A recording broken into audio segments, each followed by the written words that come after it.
Today I learned in 2009 Stephen Hawking held a party open to all, but only publicized the party after it was over so that only time travelers would know to attend as expected. Nobody showed up to the party. Nobody attended. On this timeline. Totally did the same for my last birthday. Definitely. It just so happens that I am a time traveler.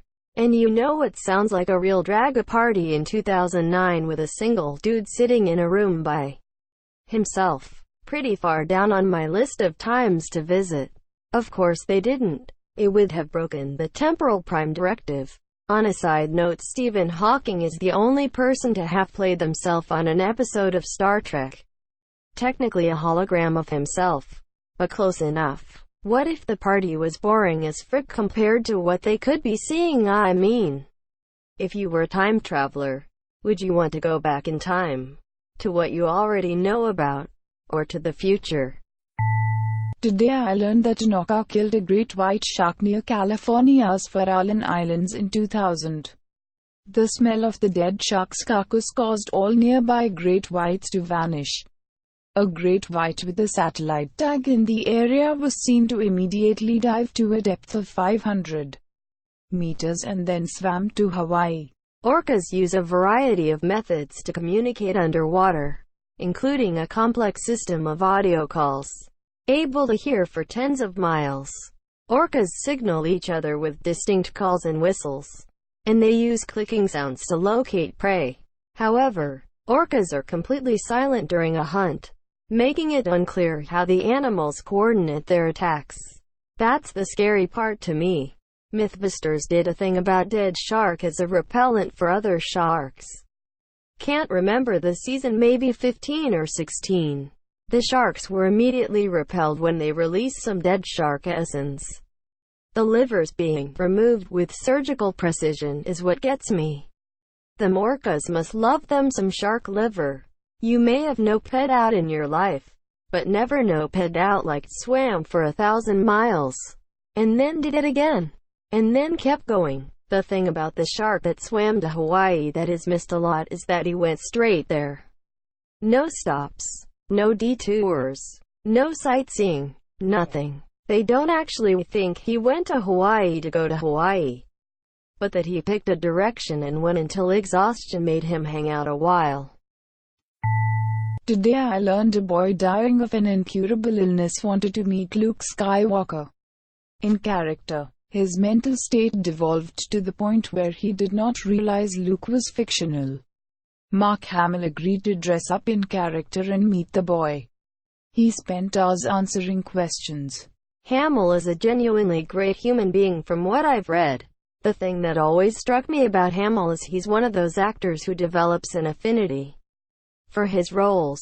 He hasn't merely played Joker for so many years, but has his own theories about the character's motivations and personality that he brings to his acting. I can really picture him talking for hours as Luke Skywalker. Hamill, sir, you are a true Jedi hero. When I was in 3rd grade, one saw the movie Apollo 13 in theaters. We had to do a report in school on a person and I wanted to do one on the guy from the movie. So I went to the library and found a biography about Tom Hanks. I'm pretty sure I cried when my parents explained to me that I should have gotten a book about Jim Lovell, but to be fair, it's unlikely my elementary school library had such a book. Ended up going to the public library instead. I didn't have the excuse of a poor mental state either. May the force remain with you, Mr. Hamill. Today I learned that physicist Heinrich Hertz, upon proving the existence of radio waves, stated that it's of no use whatsoever. When asked about the applications of his discovery, nothing, I guess. There's something very contemporary about his response of nothing, I guess. I can only imagine he sorta shrugged and then kept doing his other work. Why, sir, there is every probability that you will soon be able to tax it. Faraday's purported reply to William Gladstone, then British Chancellor of the Exchequer, Minister of Finance, when asked of the practical value of electricity. This is why funding basic research is so important. Sometimes curiosity experiments change the world in unexpected ways. And that's why giving scientists the freedom to research useless stuff is important. Radio waves had no real-life applications for Hertz. Relativity had no applications for Einstein, and the Higgs boson has no real practical applications. Today, the practical use for a lot of scientific inventions comes later, once other scientists, engineers and business people start building on them. The electron, may it never be of any use to anybody. Popular toast in the lab that discovered it. Today I learned that in Hinduism, atheism is considered to be a valid path to spirituality, as it can be argued that God can manifest in several forms with no form being one of them. From Rigveda. But, after all, who knows, and who can say, whence it all came, and how creation happened? The devas, gods, themselves are later than creation. So who knows truly whence it has arisen? Whence all creation had its origin? The Creator, whether he fashioned it or whether he did not. The Creator, who surveys it all from highest heaven. He knows, or maybe even he does not know. Checkmate atheists. Met a lot of Hindus. I work in IT.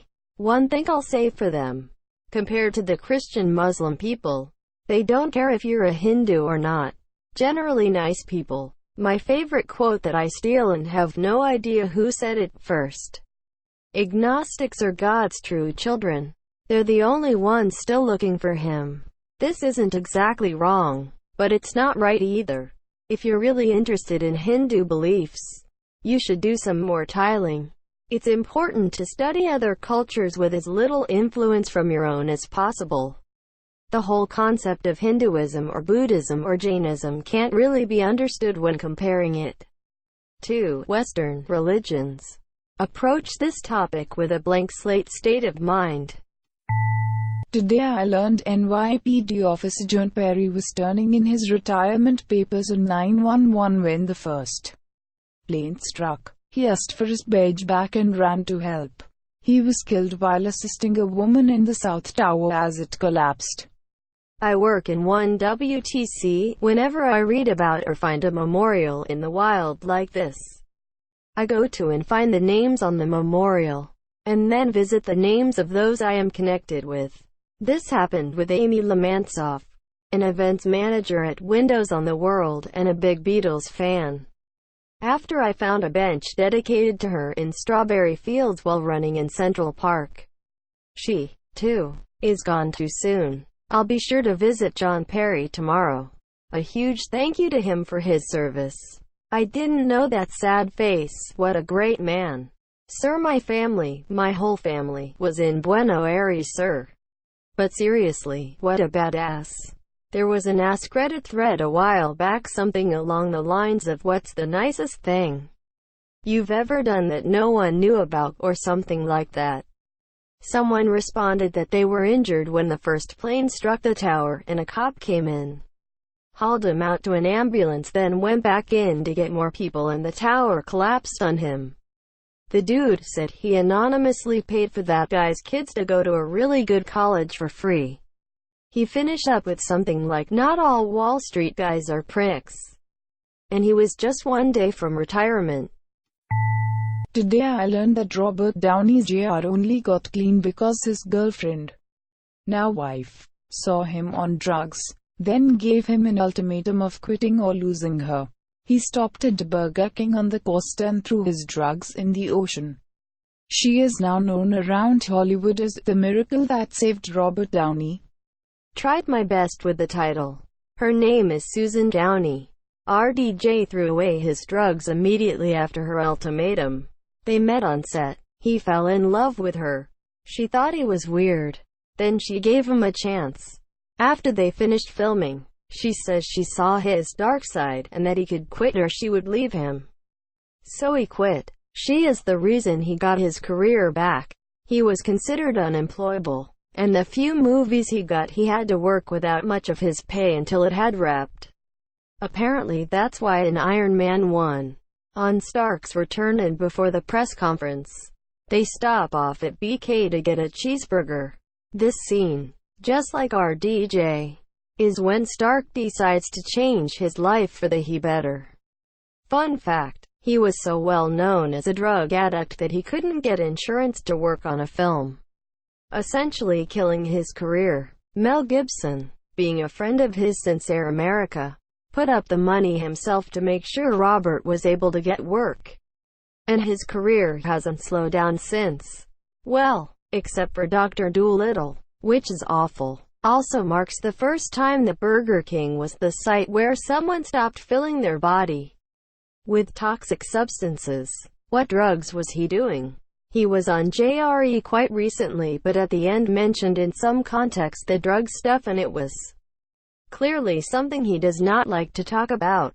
Like most people who are drug addicts and kick it have no issues talking about it, but it must have been a pretty dark time for him, or maybe he just does not like to talk about it.